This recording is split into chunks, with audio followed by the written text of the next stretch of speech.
नमस्कार, बहुत बहुत स्वागत है आपका न्यूज 21 में और मैं हूं आपके साथ खुशबू सिंह। बुलेटिन की शुरुआत करेंगे सबसे पहले डीडवाना से।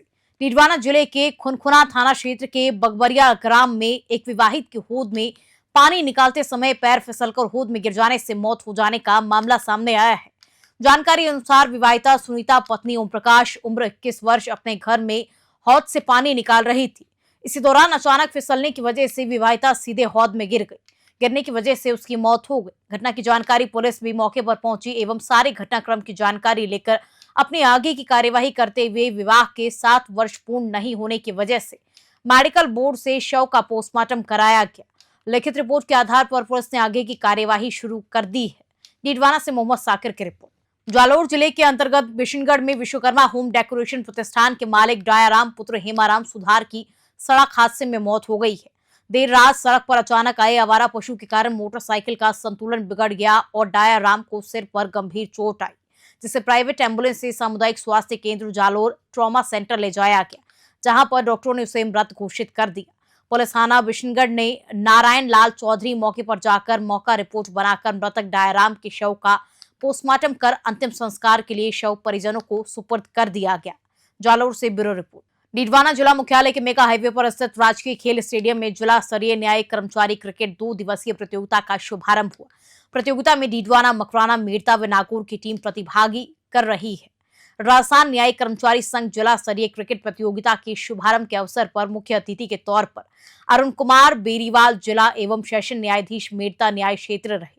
वहीं कार्यक्रम चेयरपर्सन अपर जिला सेशन न्यायाधीश राजेश कुमार गजरा, राजस्थान बास्केटबॉल फेडरेशन अध्यक्ष Ajit Singh Rathore, judicial employ association अध्यक्ष Vinod Bhati, AGGM Neelam Meena, CJ GM Pankaj Tiwari रहे। डीडवाना से मोहम्मद साकिर की रिपोर्ट। मेड़ता न्याय क्षेत्र के सभी जो जुडिशियल स्टाफ हैं, इनके तरफ से जो आयोजित की जाने वाली क्रिकेट टूर्नामेंट है, इसमें हमारे सभी जितने भी पार्टिसिपेंट्स हैं, स्पोर्ट्स पर्सन हैं जो पार्टिसिपेट कर रहे हैं, इन सभी को देख करके एक नया उत्साहवर्धन हम सब में हुआ है।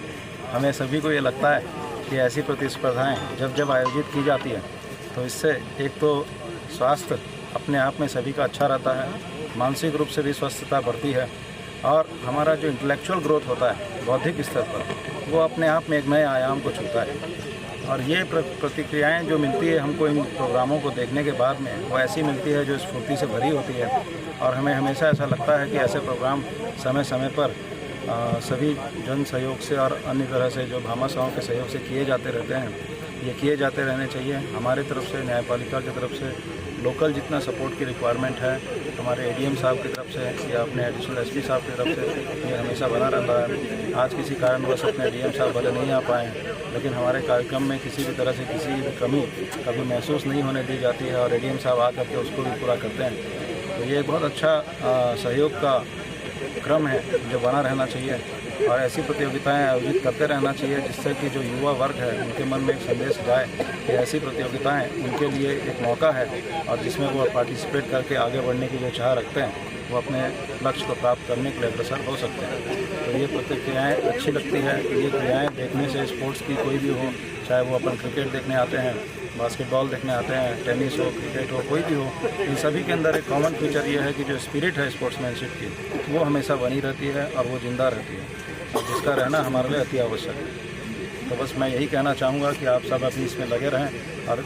आज जो जो टीम्स पार्टिसिपेट कर रही है, इन सभी को हर तरह से मेरी शुभकामनाएं। पाली जिले की कानून व्यवस्था को लेकर शनिवार को पुलिस लाइन में जिला पुलिस अधीक्षक चूनाराम जाट ने जिले के थाना प्रभारी व वृत्ता अधिकारियों की क्राइम बैठक ली। बैठक में एसपी ने थाना प्रभारियों को क्षेत्र में प्रभावी गश्त मुखबिर तंत्र को प्रभावी बनाने के निर्देश के साथ हार्डकोर अपराधियों की मूवमेंट के साथ वारंटी अपराधियों को गिरफ्तार करने के निर्देश दिए। उन्होंने कहा कि थाने में आने वाले पीड़ित परिवादियों की सुनवाई कर उनके मामले निपटाए जाए। अति गंभीर मामलों में आरोपियों को शीघ्र गिरफ्तार करें। वहीं थाना क्षेत्र में पेंडिंग मामले निपटाने के भी निर्देश दिए गए। पाली से हसपाल सिंह की रिपोर्ट। डीडवाना जिले के छोटी खाटू कस्बे के विनायक होटल बाईपास चौराहे नागौर रोड पर राजस्थान प्रदेश कांग्रेस कमेटी के प्रदेश अध्यक्ष गोविंद सिंह डोटासरा का कांग्रेस कार्यकर्ताओं के द्वारा डीडवाना के पूर्व विधायक चेतन डूडी के द्वारा जोरदार स्वागत और अभिनंदन किया गया। डोटासरा खीवसर उपचुनाव में कांग्रेस प्रत्याशी के समर्थन में चुनावी रैली में सम्मिलित होने के लिए जा रहे थे एवं उनके लिए प्रचार प्रसार के लिए जा रहे थे। इसी दौरान डीडवाना से छोटी खाटू से नागौर रोड जाने वाले मार्ग पर स्थानीय पूर्व विधायक चेतन रूडी के द्वारा एक स्वागत समारोह रखा गया, जहां पर तमाम कांग्रेस कार्यकर्ताओं के द्वारा पीसीसी चीफ को माला साफा पहनाकर उनका जोरदार स्वागत अभिनंदन किया गया। कार्यक्रम में पीसीसी चीफ गोविंद सिंह डोटासरा ने तमाम कार्यकर्ताओं को संबोधित किया एवं संबोधित करते हुए कहा कि राजस्थान की 7 सीटों पर उपचुनाव में कांग्रेस पार्टी ऐतिहासिक बहुमत के साथ में जीत दर्ज करेगी। डीडवाना से मोहम्मद साकिर की रिपोर्ट। श्री कुचामन गौशाला एवं श्री समरिया सागर बालाजी गौशाला गौ सेवा समिति कुचामन सिटी में आयोजित गोप अष्टमी महोत्सव 2024 में जयपुर हवा महल से विधायक स्वामी बाल मुकुंदाचार्य ने सम्मिलित होकर सभी को गौ गोविंद की आराधना के पर्व गोपा अष्टमी की शुभकामनाएं दी। बाल मुकुंदाचार्य ने बताया कि अनादिकाल से गौ माता जीवन और जीविका के आधार पर संपूर्ण सृष्टि की पालक है। उन्होंने सनातन संस्कृति में गौवंश की महत्वता बताई और गोपा अष्टमी पर सभी से गौ रक्षा सेवा का प्रण लेने की भी अपील की। इस अवसर पर उद्योगपति एवं समाजसेवी विनोद कुमार गंगवाल के पुत्र सुमित गंगवाल, श्याम सुंदर मंत्री, गौशाला समिति के अध्यक्ष बिरला एवं कार्यकारिणी सदस्य, गौ सेवक व गौ प्रेमी उपस्थित रहे। जयपुर से पूजा मालपुरिया की रिपोर्ट। बीजेपी के पूर्व प्रदेश अध्यक्ष सीपी जोशी ने बड़ा बयान दिया है। कांग्रेस नेताओं के बयानों पर पलटवार किया। सीपी जोशी ने कहा कि कांग्रेस के लोगों ने हमेशा से ही खून और बंटवारे की राजनीति की है। 1947 से लेकर अब तक का इतिहास देखो। प्रधानमंत्री की कुर्सी के लिए भारत माता के टुकड़े करा दिए गए। कांग्रेस ने देश को धर्म, मजहब और जाति के आधार पर बांटने का काम किया है। सीपी जोशी ने कहा कि अब देश की जनता कांग्रेस का असली चेहरा जान चुकी है। इसीलिए जो कांग्रेस पार्टी देश और अनेक प्रदेशों में सत्ता में थी, आज वो कांग्रेस सिमट कर रह गई है। कांग्रेस एक क्षेत्रीय पार्टी की तरह हो गई है। टॉक से प्रियदर्शन वैष्णव की रिपोर्ट। जब कांग्रेस के नेता कहते हैं कि 13 तारीख के बाद राजस्थान में कत्लेआम होगा, बीजेपी के मुख खुल रहे।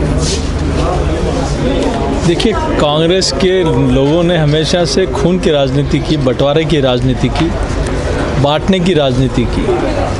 1947 से लेकर अब तक का इतिहास देखो, प्रधानमंत्री की कुर्सी के लिए भारत माता के टुकड़े करा दिए। इस देश में कभी धर्म के आधार पर, मजहब के आधार पर और जाति के आधार पर बांटने का, तोड़ने का काम किया। अब कांग्रेस का असली चेहरा जनता जान चुकी है। इसीलिए जो कांग्रेस देश और अनेक प्रदेशों में सत्ता में थी, आज वो कांग्रेस सिमट कर रह गई। कांग्रेस एक क्षेत्रीय पार्टी की तरह हो गई है और कहीं न कहीं क्षेत्रीय पार्टियों के दबाव में आज कांग्रेस लाइन में खड़ी रहती है। अब इसका बड़ा उदाहरण क्या हो सकता है कि स्वयं कांग्रेस पार्टी की राष्ट्रीय अध्यक्ष रही सोनिया जी, राहुल जी, प्रियंका जी, वो दिल्ली में कांग्रेस को वोट नहीं दे पाए, किसी और चिन्ह पर वोट देना पड़ा। तो ये हालात कांग्रेस पार्टी के इसीलिए बने कि उन्होंने बांटने की राजनीति की है। इसलिए भारतीय जनता पार्टी ने हमेशा से इस देश को अपना परिवार मानकर, माननीय प्रधानमंत्री नरेंद्र मोदी जी ने 140 करोड़ की जनता को अपना परिवार माना और उस ध्येय के साथ काम करना शुरू किया। आज इसीलिए 25 करोड़ जनता गरीबी रेखा से बाहर आई। आज इसीलिए दुनिया में भारत की साख बढ़ी, दुनिया में भारत की ताकत बढ़ी। यही घबराहट कांग्रेस पार्टी और अन्य राजनीतिक दलों में है। आखिर क्या कारण है कि 60 साल में ये नहीं कर पाए, उससे कई गुना ज़्यादा आदरणीय मोदी जी ने पिछले 10 सालों में करके दिखाया। उप मुख्यमंत्री दिया कुमारी ने आज सलुम्बर विधानसभा क्षेत्र के जावद में जनसभा को संबोधित किया और फिर सलुम्बर कस्बे में एक रोड शो किया। रोड शो में भारी संख्या में स्थानीय निवासी, खासकर महिलाओं ने हिस्सा लिया। उप मुख्यमंत्री दिया कुमारी ने आज कहा कि शांता देवी की जीत ही स्वर्गीय अमृतलाल मीणा को सच्ची श्रद्धांजलि होगी। वह आज सलुम्बर में भाजपा प्रत्याशी के समर्थन में जनसंपर्क कर रही थी। उन्होंने कहा कि विकसित भारत का लक्ष्य पूरा करने के लिए हमारे प्रधानमंत्री नरेंद्र मोदी जी दिन रात काम कर रहे हैं और विकसित राजस्थान के लक्ष्य के साथ मुख्यमंत्री श्री भजनलाल शर्मा के नेतृत्व में पूरी टीम मेहनत कर रही है। सलुम्बर की कड़ी विकास डबल इंजन से जुड़ी रहे, इसके लिए जरूरी है कि शांता देवी को आप सभी मिलकर भारी बहुमत से जिताकर विधानसभा में भेजें। इससे पहले उप मुख्यमंत्री दिया कुमारी ने जावद पहुंचने पर मेवाड़ के शूरवीर योद्धा श्री कल्लाजी राठौड़ के मंदिर में दर्शन कर आशीर्वाद प्राप्त किया। सलूम्बर से ब्यूरो रिपोर्ट। माहौल नजर आ रहा है आपको भी? बहुत अच्छा माहौल है। मीना जी थे, दे दूं मैंने आपको। श्रद्धांजलि देती हूँ और आज शांता देवी जी आज प्रत्याशी है भारतीय जनता पार्टी से और मैं सभी से निवेदन करूंगी कि उनको भरपूर वोटों से बड़े मार्जिन से विधानसभा पहुंचाने का काम करें। मेरे लिए सौभाग्य की बात है आज बलिदान की धरती और भाटी रानी की धरती पर सलूम्बर में मुझे आने का अवसर मिला। इतना मान सम्मान मिला सबसे, हमको बहुत कुछ सीखने को मिलता है उनके बलिदान से, उनके त्याग से और इस तरह से उन्होंने अपने देश के लिए, अपनी मातृभूमि के लिए अपने प्राणों का बलिदान दिया। मातृभूमि के लिए जो उनसे हमको प्रेरणा मिलती है, हमको भी वैसे ही हमारी मातृभूमि के लिए काम करना चाहिए, कार्य करना चाहिए। वैसे ही भारतीय जनता पार्टी भी मातृभूमि के लिए, राष्ट्र के लिए। मैडम कहीं ना कहीं जिले को लेकर यहाँ पे आज सदन बना हुआ है, तो क्या देखिए अभी चुनाव है और हम लोग जैसा कार्यकर्ताओं में उत्साह है, जनता में उत्साह है, कड़ी से कड़ी जोड़नी है, विकास पे ध्यान दे रहे हैं लोग। अब आज की जो ये जो अब देखा होगा आपने, हर चुनाव में लोग देखते हैं काम क्या किया है और अमृतलाल मीणा जी ने बहुत काम किया। जिस तरह से जयसमंद के लिए उन्होंने काम किया, जाखम का भी पानी लेकर आए हैं और जिस तरह से 7,000 करोड़, लगभग 7,000 करोड़ का ये बहुत बड़ा प्रोजेक्ट है जो उनके प्रयासों से सफल हुआ। और इस बार बजट में भी बहुत सारा काम यहाँ इस क्षेत्र के लिए स्वीकृत हुआ उनके प्रयासों से और उनके सपनों को पूरा उनकी धर्मपत्नी जी करेंगी। मैं सभी से निवेदन करूंगी एक बार फिर कि भारतीय जनता पार्टी कमल के फूल पे बटन दबा के जिताए। राजस्थान के टोंक जिले की देवरी उनियारा विधानसभा सीट पर उपचुनावों में बयानवीरों के बयान से अब सियासी अखाड़ा चर्चाओं में आ गया है। आज भाजपा के पूर्व प्रदेशाध्यक्ष और हरियाणा प्रभारी डॉक्टर सतीश पूनिया टोंक पहुंचे, जहां भाजपाइयों ने जोरदार स्वागत किया। इस दौरान डॉक्टर सतीश पूनिया ने मीडिया से बातचीत करते हुए कांग्रेस पर जोरदार पलटवार किया। इस दौरान पूनिया ने कांग्रेस के धारा 370 को फिर से लाने के बयानों और बटेंगे तो कटेंगे के लेकर पलटवार करते हुए कहा कि बोलने वालों और सुनने वालों की सोच में फर्क हो सकता है। इससे कोई परहेज नहीं है, इसमें कोई संकोच नहीं है कि दुनिया का सबसे बड़ा धर्म सनातन है। हिंदुस्तान में हम बरसों से बिना जाति, मजहब और पंथ के रहते आए हैं, शांति और सुरक्षा से रहते हुए आए हैं। देश की समृद्धि का यही कारण था। इसीलिए कोई अगर अपने परिवार की एकता की बात करे तो उस नारे का, उस भावना का कोई गलत अर्थ लगाए तो दुनिया में उसका कोई स्पष्टीकरण नहीं हो सकता है। टॉक से प्रियदर्शन वैष्णव की रिपोर्ट। नमस्कार पत्रकार मित्रों, भारतीय जनता पार्टी की इस पत्रकार वार्ता में आप सबका स्वागत है, अभिनंदन है।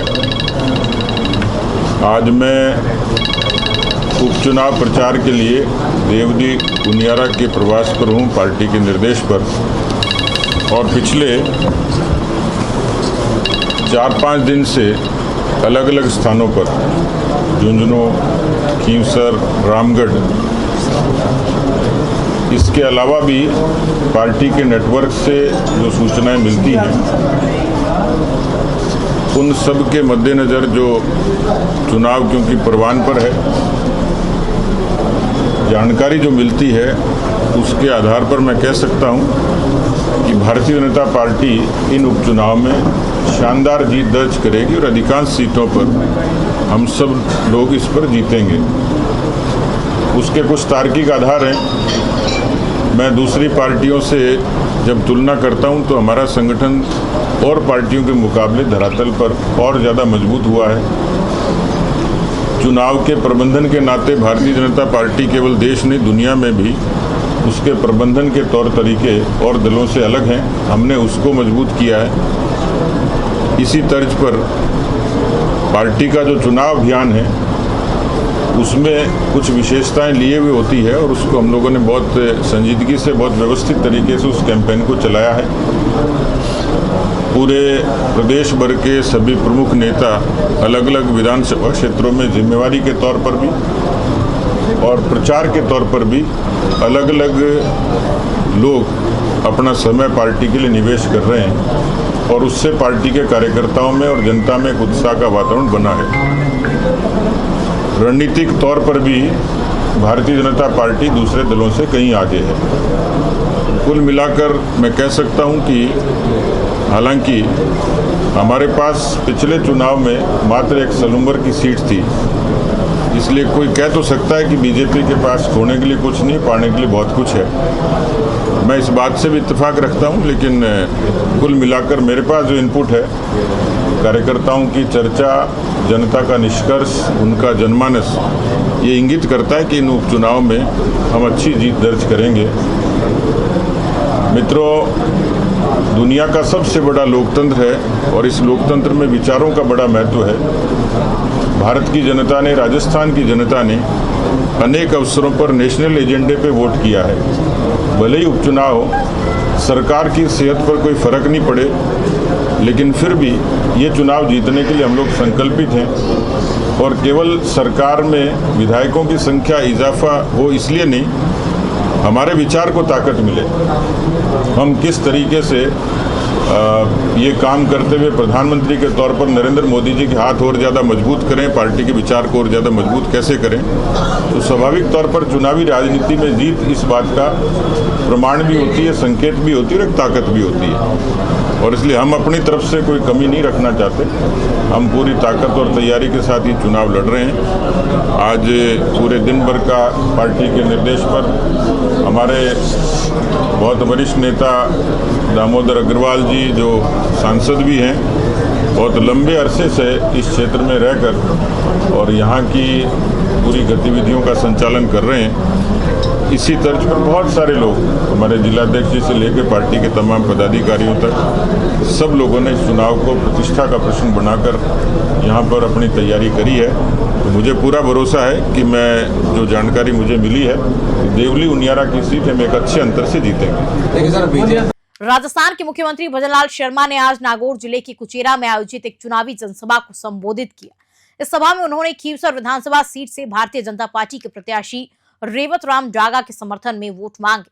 जनसभा में भाजपा के प्रदेश अध्यक्ष मदन राठौर, यूडीएच मंत्री झावर सिंह खर्रा, मंत्री विजय सिंह, मंत्री सुरेश रावत, मंत्री गजेंद्र सिंह खीवसर, महामंत्री जितेंद्र गोठवाल, प्रदेश उपाध्यक्ष ज्योति मिर्धा, किसान आयोग के अध्यक्ष सीआर चौधरी और जिला अध्यक्ष रामनिवास सांखला मेड़ता, विधायक लक्ष्मण राम कलरू सहित पार्टी के अन्य प्रमुख नेता मंच पर उपस्थित थे। मुख्यमंत्री भजनलाल शर्मा ने अपने संबोधन में राज्य सरकार की उपलब्धियों को गिनाते हुए कहा कि राजस्थान सरकार ने अपने घोषणा पत्र में किए गए सभी वादों को पूरा किया है। उन्होंने कहा कि राजस्थान में अब तक भी पेपर आउट नहीं हुआ है और पेपर लीक मामले में आरोपियों पर कड़ी कार्यवाही की जा रही है। नागौर से सुशील दिवाकर। खबर हनुमानगढ़ के नोहर से है, जहां ग्राम पंचायत देईदास के गांव भगवान में उचित मूल्य की दुकान पर शनिवार को एलपीजी आईडी सीडिंग का कार्य शुरू हो गया। उचित मूल्य की दुकान पर लोगों में काफी उत्साह देखने को मिला, क्योंकि सरकार द्वारा चलाई गई योजना लाभ लेने के लिए ग्रामीणों में उत्साह दिखाई दिया। ग्रामीण बोले, अब तो गैस सिलेंडर भी सस्ता मिलेगा। सरकार की घरेलू गैस सिलेंडर पर सब्सिडी की योजना बहुत अच्छी है। सरकार के इस नवाचार से लोगों को बहुत ज्यादा फायदा मिलेगा। आपको बता दें, राज्य सरकार 450 रुपए में सिलेंडर देने की योजना को शुरू करने के लिए यह आदेश दिए गए हैं। उपभोक्ताओं के Aadhaar card, Jan Aadhaar card, gas copy, LPG ID के लिए एसवी वाउचर और बुकिंग स्लिप के आधार पर सीडिंग होगी। राज्य सरकार ने बजट घोषणा के अनुसार 450 रुपए में गैस सिलेंडर देने के लिए ईपीडीएस सॉफ्टवेयर में अपडेशन करवाने की शुरुआत भी कर दी है। हनुमानगढ़ से विनोद चौधरी की रिपोर्ट। आसीन उपखंड क्षेत्र के अंतर्गत बंकरयानी मातेश्वरी धार्मिक एवं चैरिटेबल ट्रस्ट माताजी का खेड़ा के प्रबंध कार्यकारिणी के पदभार एवं शपथ ग्रहण कार्यक्रम का आयोजन विधिवत रूप से मंदिर परिसर में किया गया। कार्यक्रम के दौरान नवगठित कार्यकारिणी का साफा बांधकर व माला पहनाकर विधिवत रूप से वेद मंत्रों के साथ पूजा अर्चना की गई। तत्पश्चात मौजूदा संत समागम एवं प्रबुद्ध जनों की मौजूदगी में पदभार ग्रहण करवाया गया। वहीं कार्यक्रम के दौरान सुबह से ही भजन संध्या का आयोजन हुआ, जो सुबह 9 बजे से शाम 5 बजे तक चली।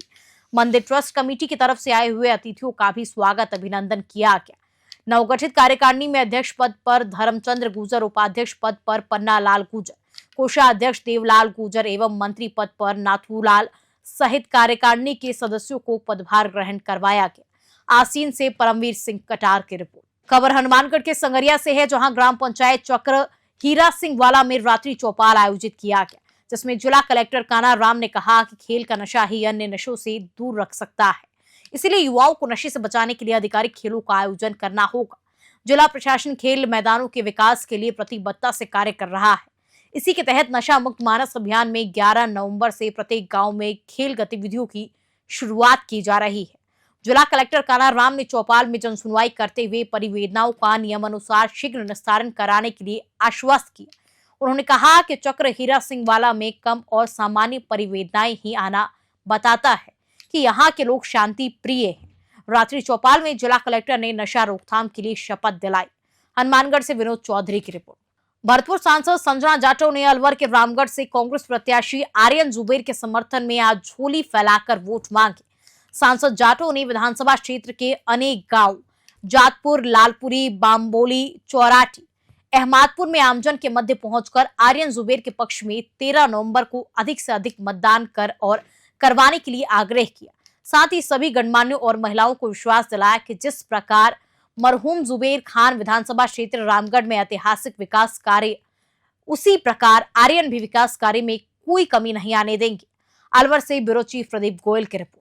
अनीता चौधरी की निर्मम हत्या के मामले में मुख्य आरोपी गुलामुद्दीन को जोधपुर पुलिस ने मुंबई से दस्तयाब कर लिया है। आज गुलामुद्दीन जोधपुर के उम्मेद हेरिटेज में स्थित मजिस्ट्रेट त्रिलोचन राठौर के निवास पर पेश किया गया। पुलिस ने मजिस्ट्रेट से इन मामलों में कई जरूरी विषय व पूछताछ करने की आवश्यकता को लेकर 10 दिन का रिमांड मांगा, जिस पर मजिस्ट्रेट ने गुलामुद्दीन को 7 दिन के लिए रिमांड पर पुलिस को सौंप दिया। अब आगामी 16 नवंबर को गुलामुद्दीन को फिर से कोर्ट के समक्ष पेश किया जाएगा। गुलामुद्दीन को पेश करने के दौरान पुलिस हथियारबंद जाब्ते के साथ नजर आई। गुलामुद्दीन को पेश करने के बाद एडीसीपी सुनील के पवार ने बताया कि गुलामुद्दीन को आगामी 16 नवंबर तक पुलिस रिमांड पर कोर्ट ने सौंप दिया है। इस मौके पर थाना अधिकारी दिलीप शेखावत ने बताया कि पुलिस ने पेशी के दौरान कोर्ट के समक्ष 10 दिन के रिमांड की मांग की, जिस पर कोर्ट ने 7 दिन के रिमांड की गुलामुद्दीन को सौंप दिया है। इन 7 दिनों के दौरान पुलिस अब गुलामुद्दीन से गहन पूछताछ कर मामले को सुलझाने का पूरा प्रयास करेगी। जोधपुर से ब्यूरो चीफ मनोहर सिंह की खास रिपोर्ट। हाँ सर, पूरा मसला क्या है? आज कितने दिन का रिमांड मिला है? अनीता मर्डर मैटर में आज कल मुख्य मुलजिम है जो गुलामुद्दीन को गिरफ्तार किया गया था, अभी आज पेश किया गया है। 10 डेज का रिमांड मांगा गया था, 7 डेज का मिला है। अनुसंधान जारी। कांग्रेस प्रदेश अध्यक्ष गोविंद सिंह डोटासरा का खीवसर नागौर जाते समय जोबनेर में कांग्रेस कार्यकर्ताओं द्वारा भव्य स्वागत किया गया। किसान कांग्रेस प्रदेश अध्यक्ष शिव भगवान नागा के नेतृत्व में स्थानीय कार्यकर्ताओं ने माला और साफा पहनाकर उनका अभिनंदन किया। डोटासरा के स्वागत में कांग्रेस कार्यकर्ताओं ने जोश और एकता का प्रदर्शन किया, साथ ही उन्हें कांग्रेस की मजबूती के लिए प्रतिबद्धता का आश्वासन दिया। स्वागत समारोह में खीवसर प्रभारी बनवारी कुंडी, जिला परिषद सदस्य पेमाराम सेपट सहित कई प्रमुख कांग्रेसी नेता एवं कार्यकर्ता उपस्थित रहे। इस अवसर पर डोटासरा ने कार्यकर्ताओं के प्रति आभार व्यक्त किया और आगामी चुनावों में संगठित होकर कांग्रेस की जीत सुनिश्चित करने का संदेश दिया। जोबनेर से ब्यूरो रिपोर्ट। कठुमर थाना क्षेत्र के एक व्यक्ति ने अपनी पुत्री को एक व्यक्ति जीतू उर्फ जितेंद्र सैनी द्वारा बहला फुसलाकर भगा ले जाने के संबंध में मामला दर्ज कराया था। मामले में कठुमर थाना अधिकारी संजय शर्मा ने बताया कि जिस पर दिनांक 6 नवंबर को युवती को जिला सवाई माधोपुर से दस्तयाब किया गया, जिस पर युवती ने उसके साथ जीतू उर्फ जितेंद्र के द्वारा दुष्कर्म करना बताया, जिस पर Saint Mary's School Lalsot road Dausa निवासी युवक जितेंद्र को आज गिरफ्तार किया गया। कठुम्बर से अखिलेश शर्मा की रिपोर्ट। फिलहाल खबरों में इतना ही। तमाम खबरों को देखने के लिए आप यूं ही जुड़े रहिए न्यूज़ 21 के साथ।